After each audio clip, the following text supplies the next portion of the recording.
Oh, Danielle. I've got something here I can give you, but I've no idea what it is. You fancy a little gamble, like?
The ancient town of Mellowmead was destroyed by creatures known as rhinotaurs. They live on still, but in a state of hibernation, deep within these caverns. They use the crystals to prolong their worthless hides.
Our boneheaded protagonist, born again into this age of wonders.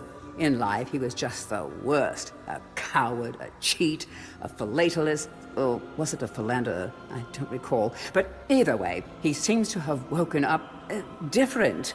Perhaps he can redeem himself. Xerox should be more careful where he aims his dark magic. Our boneheaded protagonist, born again. Morton was so happy when Dan died. Surely he initially had a lot of housework to do, but now he's got the place to himself and just how he likes it. Of course, Dan coming back to life was a bit of a shock, but Morton will do anything he can to keep his home buddy safe and get him back to the earthy darkness as quickly as possible. Can you imagine how boring it would be to be a sentient being, wise even, and be stuck permanently to a brick wall? No wonder these guys are grumpy. They pass time by eavesdropping, gossiping, and bad-mouthing any bizarre-looking adventurers that might pass by. The mightiest heroes of Gallowmere are awarded a place in the Hall of Heroes. It's an exclusive club with access paid for by only the greatest of deeds. Who runs the place? We don't know. How do the heroes pass the time for all eternity? We don't know. But trust me, these heroes are the best of the best, and they deserve every moment of whatever it is they do up there. Even in medieval times, there were vending machines designed to part a foolish hero from his gold. Clever customers may qualify for a discount. Just don't ask the merchant how he acquires his wares. The imps of the Hilltop Mausoleum grew tired of the Phantom's incessant practice sessions and hid his sheet music away. Like most impish plans, this one backfired. The Phantom continues to bang the keys, but sorely lacks improvisational skills. This formidable serpent was somehow lured into a tiny chest and trapped by men working for King Peregrine. Probably it must have been a magic chest, because really, this is one huge serpent to fit in such a small box. But anyhow, the king believed he had imprisoned the evil serpent of Gallowmere, when in fact it was kindly serpent Lord Cole Katura that he had unboxed. Katura is probably going to have a big hug for whoever sets him free, and an ever tighter one for their enemies. Winner of the Jolliest Witch in Gallowmere Award for the 4th consecutive year, Wartilda actually runs a successful potions business and makes cool cheddar from her pumpkin spice profiteering. The other witches are secretly jealous. There once was a statue named Jack. For riddles he did have a knack. Dan entered the garden, which Jack was a garden. A smart hero would have turned back. A lusty adventurer in his heyday, this once beloved mayor stole the shadow artifact from Xeroc's tower after the disgraced sorcerer was banished from the kingdom. When Xeroc returned, so mad was he that he tore the whole town apart in his wrath, turning many of the good townsfolk into goats. After that, the mayor's approval ratings fell dramatically. His re-election now seems unlikely, although these days it seems anything is possible. Once part of the infamous Cemetery Hill Coven, Imelda was ostracized by her sisters when she refused to stop using the communal cauldron to prepare her notoriously pungent lunchtime brews. She now resides in the Enchanted Earth, where no one complains.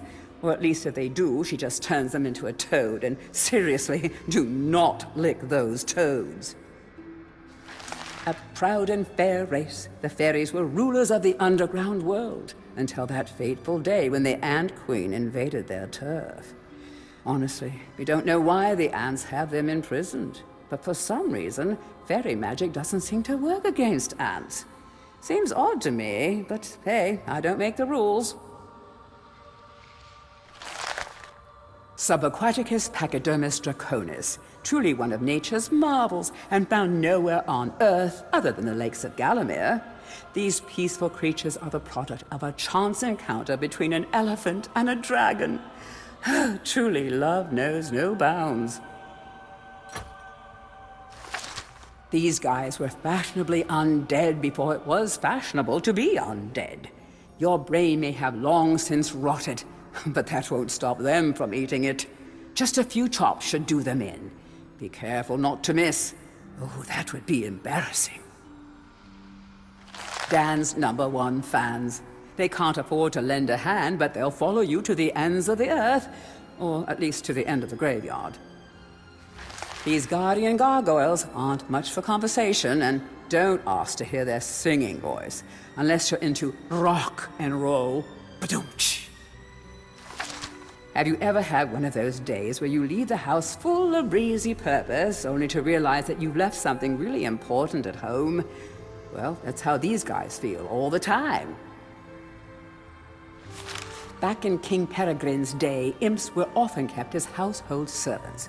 Sadly, those were cruel times, and many imps were treated very poorly by the masters. Really, it was no surprise when these cunning little creatures formed a secret alliance with Xeroc. On the morning of the Battle of Gallowmere, every last one of King Peregrine's men awoke to find his house imp gone, and along with them every last undergarment in the kingdom. Never before had an army's charge been so devastatingly broken before battle had even begun. Isn't nature wonderful? This beautiful family of wolves has found a happy home in the graveyard. Back in their den, 6 cute, squirmy little pups are waiting for good old Mom and Pop to return with delicious, fresh meat. Well, perhaps graveyard meat isn't the most fresh, but at least it's easily found and safe. But let me tell you, elsewhere in Gallowmere, vengeful farmers have hunted these majestic beasts to the point of extinction. Oh, thank goodness this last happy little family is here, amid the peace and tranquility of the graveyard, where absolutely no harm can befall them. These straw men spin to win. They have teamed up with the crows to protect their cornfield home from strangers, whom they greet with sharp, spinning affection. Nothing comes easy for these poor farmers. As Gallowmere's population declines, so does the demand for their crops. It's no wonder they hide in haystacks. Show them some sympathy and let them stab you a couple of times, eh? Industrious thieving imps built these powerful machines to steal crops from the farmers. Personally, I think they do better mass-producing these things and selling them to the farmers, but hey, thieves gotta thieve. These dreaded cornstalkers are utterly silent, totally invisible, and 100% deadly. They're also just about the cheapest solution a time-strapped video game developer could ever conceive to stop the player going where they're not wanted. Rejoice. They're vampire bats. Actually, they're just bats, but they bite. That's sort of vampire-y. These once good-natured pumpkins fell victim to the Pumpkin King's toxic influence.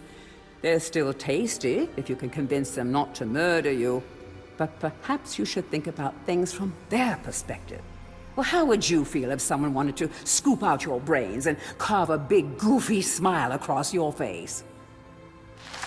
Fresh off the vine, these baby boomers are in too much of a hurry to grow up. They can't wait to spread their pumpkin seed. These rats seem harmless, but they have tiny fingers, and they're probably plotting something terrible. Each rat you squish is an act of treason against the mighty Rat King, Derek. Hypnotized citizens of a once thriving town. They'll happily invite you in for tea, but if they ask to borrow a shovel, you should probably decline. Xerox Mechanical Goon Squad, developed deep in the City of Madness, although manufactured in China, of course. That coal in their stomach fuels them, whilst also cooking up a mean brisket. Disciples of the head monk, these men of the cloth have been driven mad by the disappearance of their master, and Jack's incessant ramblings. The harsh chime of a bell tells them an unwelcome guest has arrived, or that it's time for dinner, perhaps both. People seldom consider how hard it is to trim a sentient shrub, not least the fire-breathing types who would just as soon set themselves ablaze as play understudy in your latest topiary production. No, gardeners in Gallowmere do not get enough credit. With the disappearance of the head monk, these patients have been left to run amok. We don't know exactly what it was that sent them raving mad. Perhaps it was magic, perhaps the moon, perhaps they were all licking toads. Truly, you should not lick those toads. Is this really what the ancient dragons evolved into? Their dreadful ancestors would be ashamed. Don't lick their backs. That's a good way to end up in the loony bin. No, really, just don't. Poisonous pollen protects these plants from predators. Just to be safe, they fire it at everything. Can never be too careful these days. Some of the most evil, murderous critters ever to blight the land. Thankfully, they were locked away in a hermetically sealed vault by a great hero hundreds of years ago. Don't worry, we're safe. Only a complete fool would ever set them free. Oh, please tell me you didn't. Fascinating creatures, ants. Did you know they're as old as the dinosaurs? That they talk using chemicals? Or that they share a hive mind? And contrary to popular belief, they actually have no interest whatsoever in your pants. The heaviest of infantry and most ill-suited for the Battle of Gallowmere. Many of them fell victim to the deep mud rather than swords or spears. These undead knights are most effective when rolled down hills or launched from catapults. Touchy-feelers of the Swamp Guardian, said to live deep below the water's surface. Though too timid to show his many faces, he still likes to stay in touch. Sometimes he stays in touch too hard. The soil of the ancient battlegrounds, made fertile by the blood of centuries, splits forth the husks of these sorry souls. Their battle should have long since ended, and yet they still march in proud defiance of the living. These crestfallen cravens once fled the battlefield and are now bound to it, doomed to forever relive their greatest moment of shame. And forever is a long time. Tough break. I guess being dead isn't all fun and games. These floundering fiends lure naive fishermen near the water before dragging them screaming into the watery depths. There's no such thing as an easy meal in Gallowmere. Not for humans, at least. Hired muscle.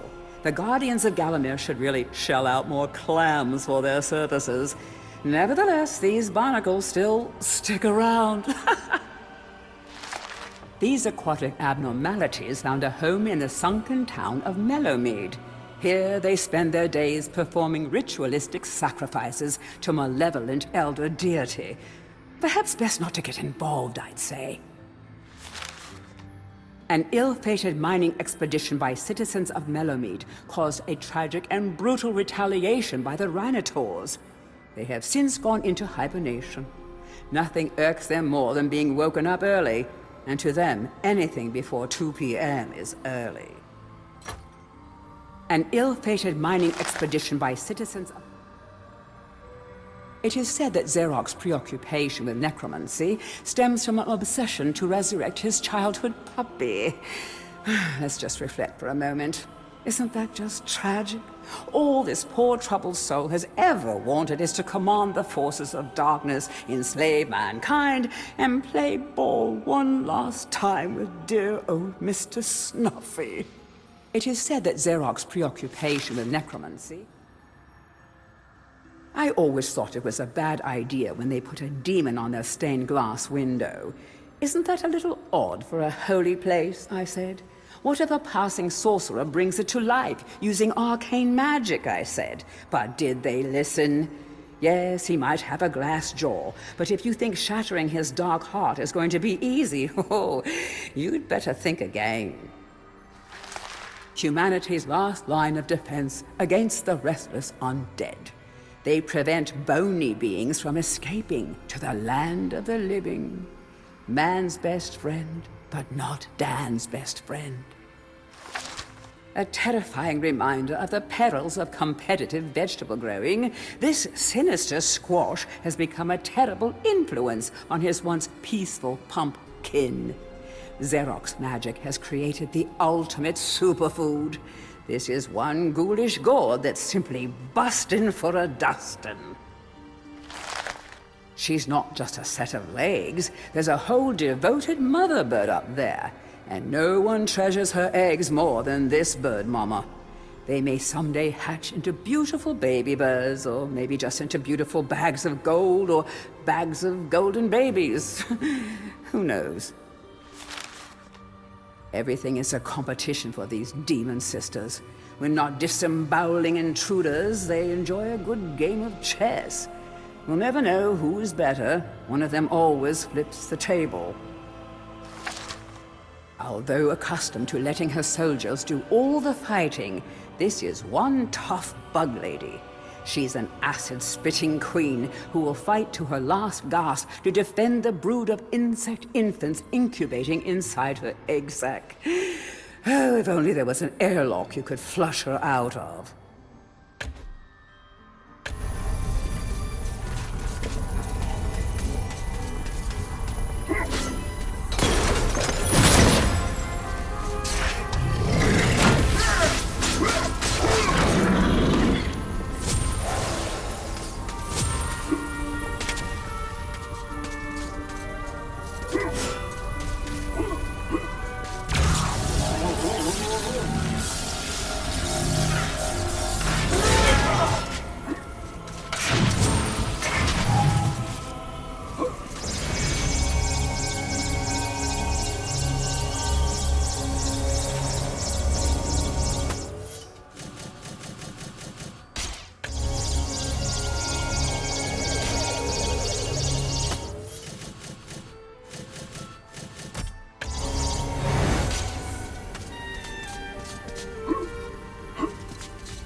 Tread softly in these caves, for an ill-tempered dragon has a lair here.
The mean old dragon can be summoned by inserting 2 dragon gems into the eye sockets of the relief. The grouchy dragon doesn't come out much, as he is afraid of the roof collapsing over his head.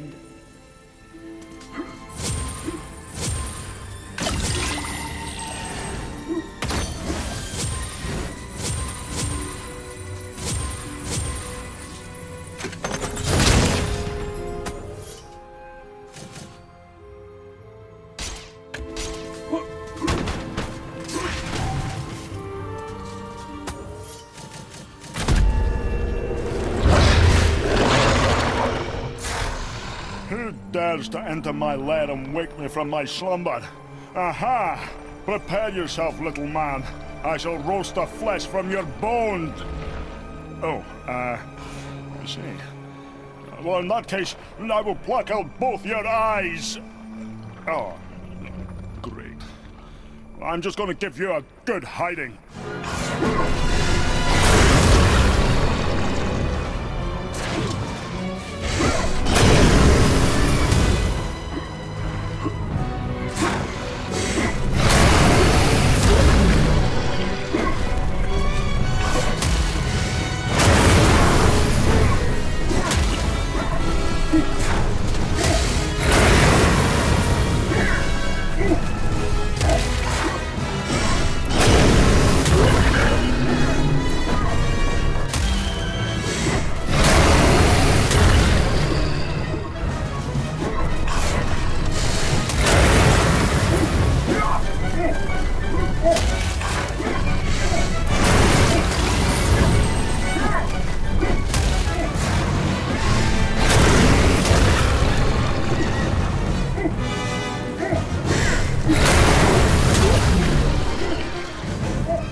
Hurt.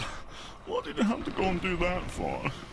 Here, take this dragon potion and leave me alone. Drink it when you need it. It gives you armor that is impervious to heat. Plus it lets you breathe fire.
The ancient town of Mellowmead.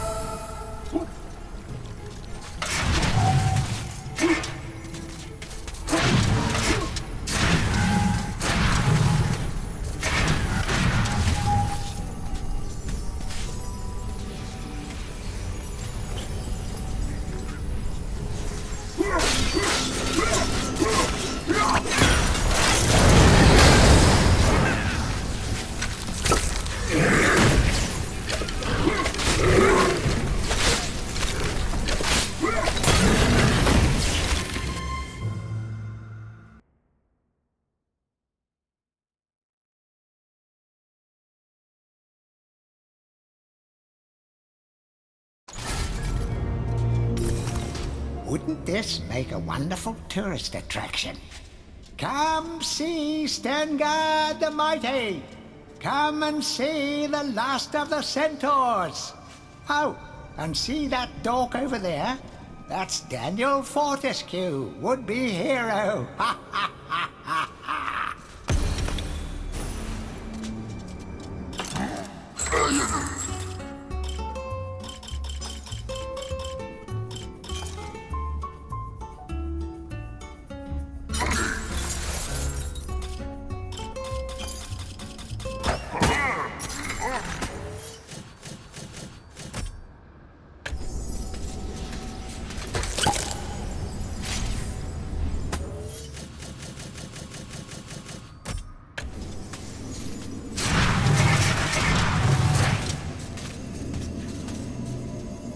Daniel, there you are.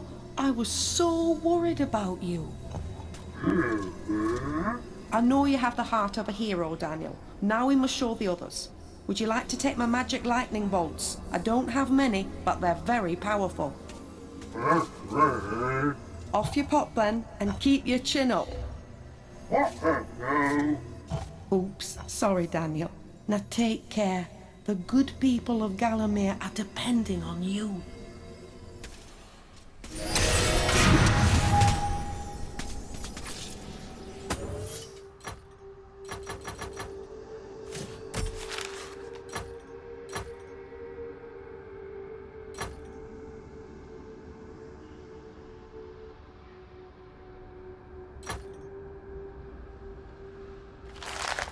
Perhaps the last remaining dragon, a fearsome, indomitable beast with absolutely no vulnerabilities, apart from that one cranial fracture he sustained from waking up with a start and banging his head on the cave roof.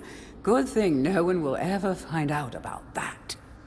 Dragons were once hunted for their blood, which is said to grant the power of fire breathing.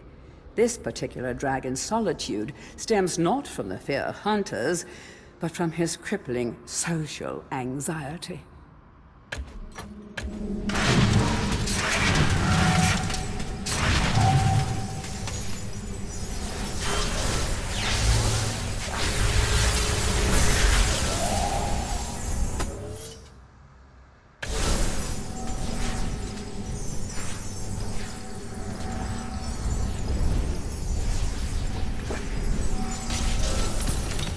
Wouldn't this make a wonderful tourist attraction?